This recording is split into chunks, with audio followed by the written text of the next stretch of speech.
Teman-teman,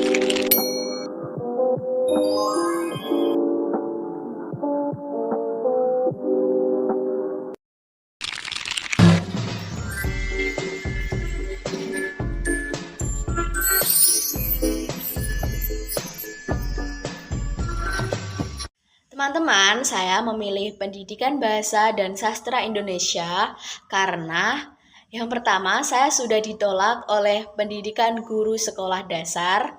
Itu merupakan program studi yang saya ingin masuk ke dalam situ.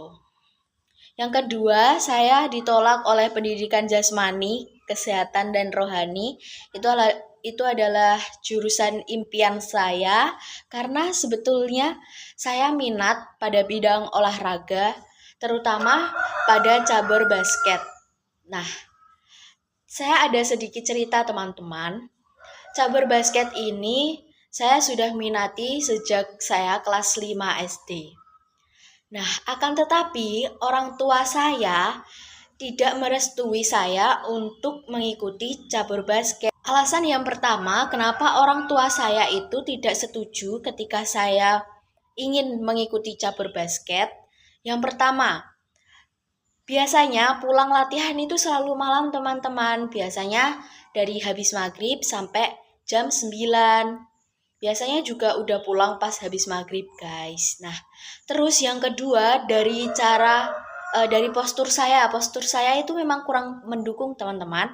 Saya itu pendek dan biasanya pemain basket itu kan tinggi-tinggi. Terus yang ketiga, saya itu kecil teman-teman. Jadi kalau misal di body sama temen atau sama lawan itu saya langsung jatuh dan biasanya bisa menyebabkan ankle break. Nah, itu ya teman-teman alasannya.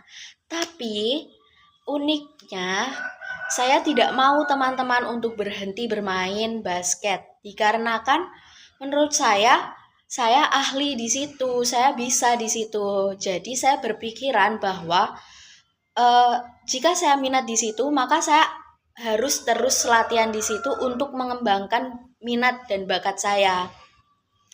Sampai pada suatu waktu itu saya pernah izin untuk kerpok atau untuk main bersama teman, tapi aslinya saya itu latihan basket atau mengikuti sebuah turnamen.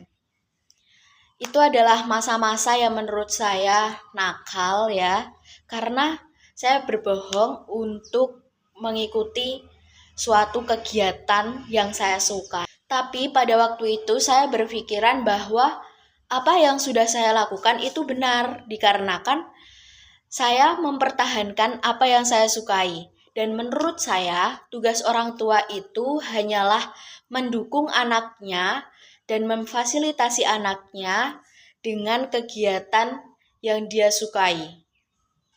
Jadi tugas orang tua itu hanya untuk mendukung dan memfasilitasi anaknya dalam bidang apapun yang mereka suka, dan bukan untuk mengatur jalan hidup anaknya. Akan tetapi teori tersebut telah dipatahkan karena memang pada saat saya bermain basket, saya terkena ankle break dan juga di sini itu di lengan saya, di tangan saya, itu ada luka patah. Tetapi dari situ saya belum belajar dari kesalahan sebelumnya karena saya tetap mengikuti basket dan juga saya sudah meraih beberapa prestasi di dalamnya. Jadi menurut saya rasa sakit saya dan juga ankle break saya itu sudah tergantikan dengan piala-piala yang sudah saya dapatkan. Di basket itu bukan tentang cara kita bermain bola saja teman-teman, tapi kita juga ada materi yang bisa kita sangkutkan untuk kehidupan kita di masa depan. Contohnya, dalam bermain basket itu kita harus memiliki pola yang tepat.